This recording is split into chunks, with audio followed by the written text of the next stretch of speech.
Welcome students. तो देखिए, कल अपन पढ़ रहे थे द्रव्यमान केंद्र निर्देश तंत्र, सीएम फ्रेम ऑफ रेफरेंस। देखिए, द्रव्यमान केंद्र निर्देश तंत्र की सिंपल सी डेफिनेशन थी अपनी कि यदि द्रव्यमान केंद्र के अंदर किसी निर्देश तंत्र के अंदर किसी एम मास का पार्टिकल लें और उस एम मास के पार्टिकल को द्रव्यमान केंद्र जो है उस द्रव्यमान केंद्र को यदि निर्देश तंत्र के मूल बिंदु से जोड़ दिया जाए तो प्राप्त निर्देश तंत्र को द्रव्यमान केंद्र निर्देश तंत्र कहते हैं। देखो, आज अपना टॉपिक है कणों की टक्कर, कॉलिजन ऑफ पार्टिकल्स। कणों के मध्य टक्कर होती। देखिए स्टूडेंट्स, टक्कर ये जो है वो दो प्रकार की होती है। कणों की टक्कर,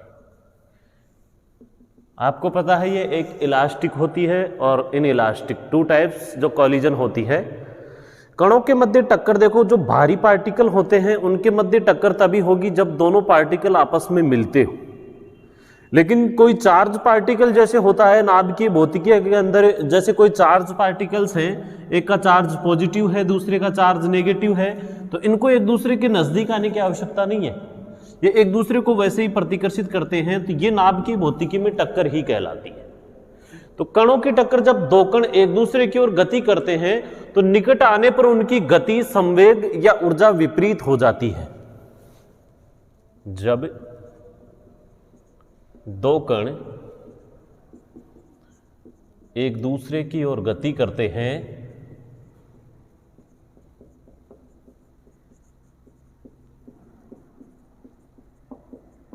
तो निकट आने पर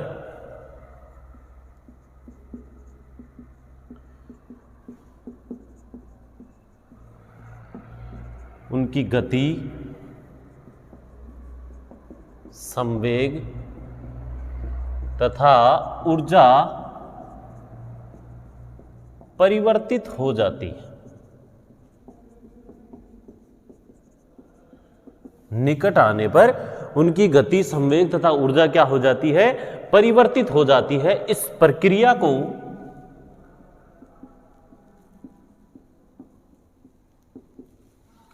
कणों के मध्य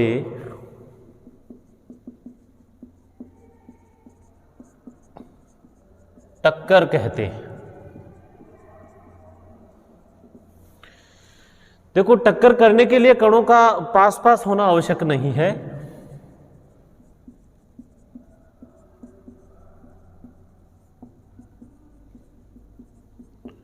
कणों का पास पास होना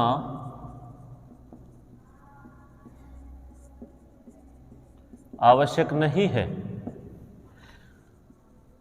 अर्थात दो भारी कणों के मध्य टक्कर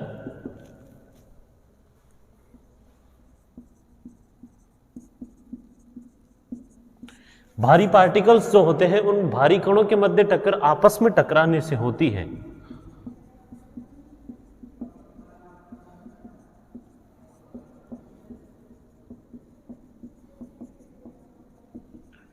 लेकिन दो आवेशित कणों के मध्य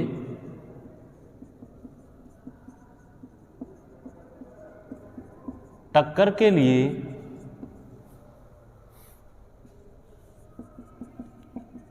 पास पास होना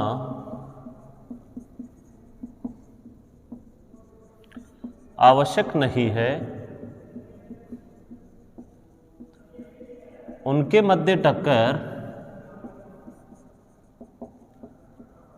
आवेशों के प्रकीर्णन के कारण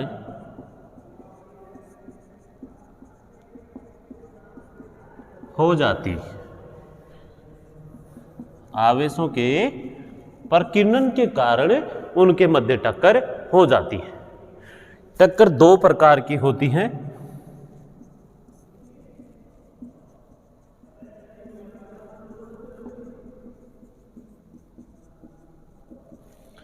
फर्स्ट लिखोगे आप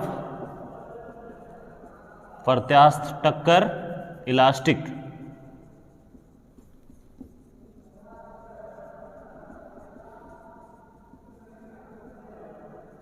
इलास्टिक कॉलिजन, और सेकंड लिखोगे आप अप्रत्यास्थ टक्कर, इन इलास्टिक कॉलिजन। ओके, देखो दोनों ही टक्करों के अंदर संवेग संरक्षण नियम का पालन होता है, लेकिन ऊर्जा संरक्षण नियम का पालन नहीं होता है। दोनों टक्करों के लिए यह एक मुख्य बात है। दोनों ही टक्करों में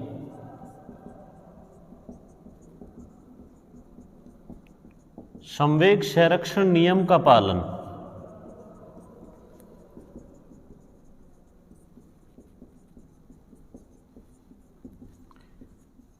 लेकिन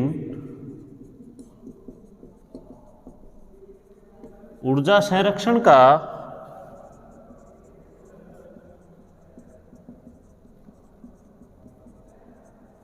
पालन नहीं होता। फर्स्ट अपन पढ़ेंगे अब, यानी कि एक मुख्य बात है, संवेग जो है वो टक्कर से पूर्व और टक्कर के बाद संरक्षित रहेगा, चाहे वो टक्कर प्रत्यास्थ हो चाहे वो टक्कर अप्रत्यास्थ हो। लेकिन जो ऊर्जा संरक्षण का जो नियम है, एनर्जी कंजर्वेटिव लॉज जो हैं, वो प्रत्यास्थ और अप्रत्यास्थ टक्कर में अलग अलग लागू होते हैं। सबसे पहले अपन पढ़ने जा रहे हैं प्रत्यास्थ टक्कर। दो पार्टिकल्स की, दो कणों की इलास्टिक कोलिजन कब होती है? प्रत्यास्थ टक्कर कब होती है? फर्स्ट,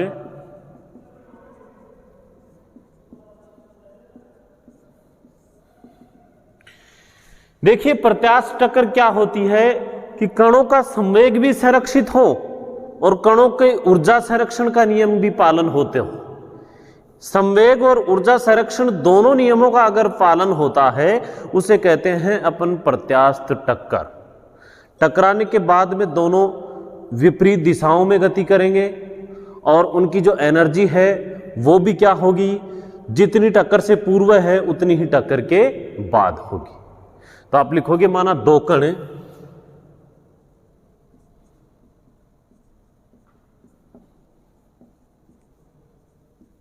जिनके द्रव्यमान स्मॉल m1 व स्मॉल m2 है। दो पार्टिकल हैं जिनके द्रव्यमान अपन मान लिए स्मॉल m1 और स्मॉल m2 है, जिनके प्रारंभिक वेग क्रमशः u1 व u2 है तथा टक्कर के बाद वेग क्रमशः v1 व v2 है। कॉलिजन से पहले और कॉलिजन के बाद इनकी वेलोसिटी और मास डिपेंड करता है। अब प्रत्यास्थ जो टक्कर होती है उस टक्कर की डेफिनेशन सुनो। वह टक्कर जिसमें कणों के संवेग तथा ऊर्जा दोनों संरक्षित रहती है, जिसमें संवेग तथा ऊर्जा दोनों संरक्षित रहती है, अर्थात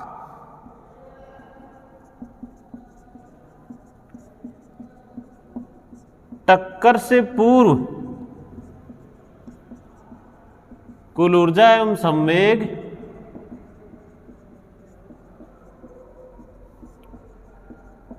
टक्कर के बाद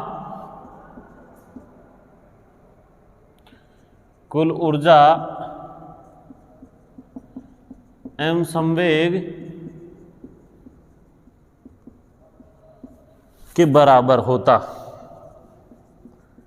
टक्कर से पूर्व कुल ऊर्जा एवं संवेग टक्कर के बाद कुल ऊर्जा एवं संवेग के बराबर होता है। फर्स्ट लिखेंगे जैसे संवेग संरक्षण के लिए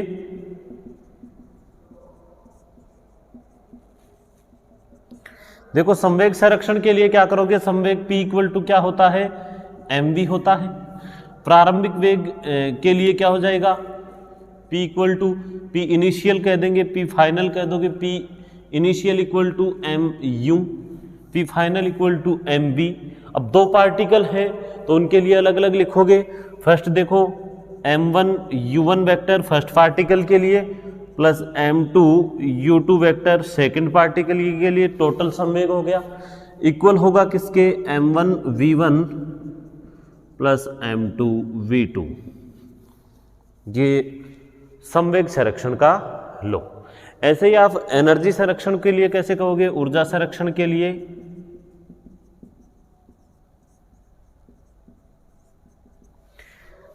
एनर्जी क्या होती है, 1/2 mv² होती है। तो काइनेटिक एनर्जी जो इनिशियल है 1/2 mvI² हो जाएगा और फाइनल जो है 1/2 mvI² हो जाएगा। दो पार्टिकल के लिए कैसे लिखोगे, 1/2 m1 मास वाले के लिए u1² वेग है, फिर 1/2 m2 u2² है, इक्वल होना चाहिए किसके, 1/2 m1 v1² plus 1/2 m2 v2²। कहने का मतलब जो है काइनेटिक एनर्जी फर्स्ट पार्टिकल के लिए और सेकंड पार्टिकल के लिए जो है वो इक्वल होगी, इनिशियल जो मान है वो फर्स्ट व सेकंड के फाइनल मान के बराबर, टक्कर से पूर्व और टक्कर के बाद के बराबर। तो दोनों लॉज जो हैं वो संरक्षित रहते हैं, उसे कौन सी टक्कर कहते हैं, प्रत्यास्थ टक्कर। अब देखो सेकंड जो बी होती है, दोनों में यही डिफरेंस है। अप्रत्यास्थ टक्कर में कणों का संवेग संरक्षित रहता, लेकिन जो एनर्जी है वो संरक्षित नहीं रहती। इसलिए वह टक्कर जिसमें संवेग संरक्षित रहता है बल्कि ऊर्जा संरक्षित नहीं रहती है, उसे कौन सी टक्कर कहेंगे, अप्रत्यास्थ टक्कर। सेकंड पढ़ोगे बी, अप्रत्यास्थ। दो कण जिनके द्रव्यमान स्मॉल m1 व स्मॉल m2 हैं, प्रारंभिक वेग स्मॉल u1 व u2 है तथा टक्कर के बाद वेग क्रमशः v1 व v2 है। टक्कर से पूर्व और टक्कर के बाद वेग क्रमशः v1 व v2 है। अब जो इलास्टिक कोलिजन है प्रत्यास्थ टक्कर में तो दोनों संरक्षित रहते हैं, लेकिन एक ही वेग से गति कर रहे हैं। ऐसे मान लें कि टक्कर के बाद ये दोनों आपस में चिपक जाते हैं, अर्थात एक ही वेग से गति करते हैं, तो उसे पूर्णतः प्रत्यास्थ टक्कर कहते हैं। ये तो हो गई प्रत्यास्थ, लेकिन एक कंडीशन है कि यदि टक्कर के बाद दोनों पार्टिकल या कण एक ही वेग से गति करते हैं,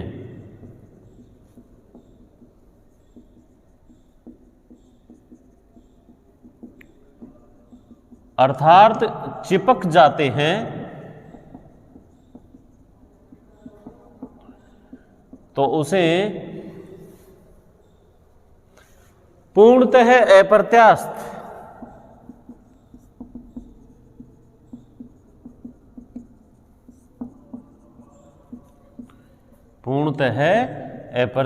टक्कर कहते हैं। जैसे बंदूक की गोली जाकर के अंदर ही रुक जाए, वो एक अप्रत्यास्थ टक्कर का एग्जाम्पल है। और जैसे आप कांच की जो दो गोलियां हैं और उन कांच की गोलियों से आपस में खेला जाए तो टक्कर के बाद में दोनों की डायरेक्शन अलग होती है, वेग अलग होता है, एनर्जी अलग हो जाती है।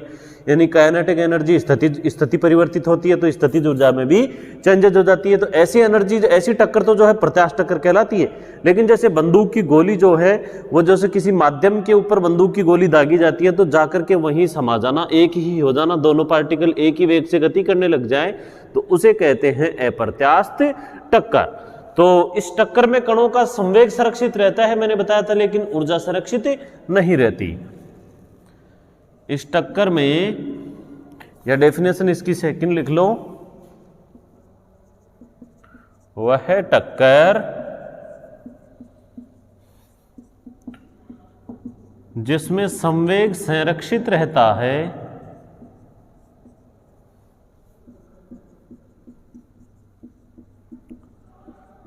लेकिन ऊर्जा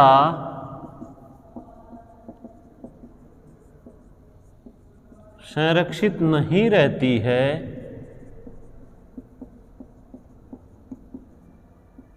उसे अप्रत्यास्थ टक्कर कहते हैं।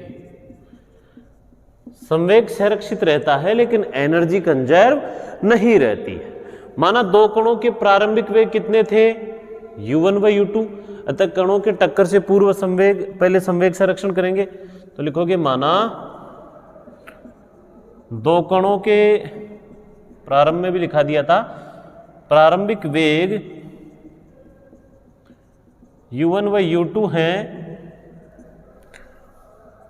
तो संवेग संरक्षण के अनुसार टक्कर से पूर्व कुल संवेग, टक्कर से पूर्व कुल संवेग बताओ कितना हो जाएगा, m1 u1 plus m2 u2 vector. ये टक्कर से पूर्व कुल संवेग हो गया। टक्कर के बाद देखो वेग इनके जो है, मान ले v1 v2 equal to v हूं,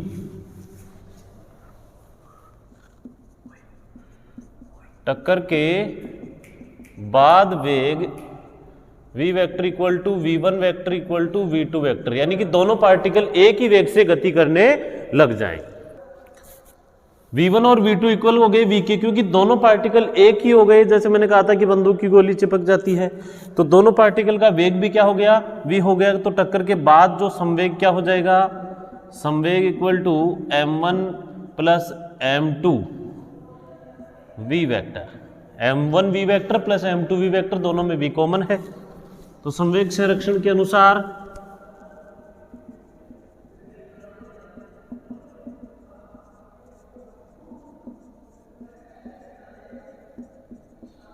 टक्कर से पूर्व m1 u1 vector plus m2 u2 vector equal to m1 plus m2 v vector. तो टक्कर के बाद पार्टिकल्स का वेग कितना होगा, वो वेग आप यहां से निकाल भी सकते हो। v vector equal to m1 u1 vector plus m2 u2 vector upon m1 plus m2। ये हो गया संवेग संरक्षण के लिए। आज के लिए इतना पढ़ेंगे, बाकी पढ़ेंगे अपन कल। ऊर्जा संरक्षण का जो नियम है वो इसके लिए पढ़ेंगे कल। Thank you all of student.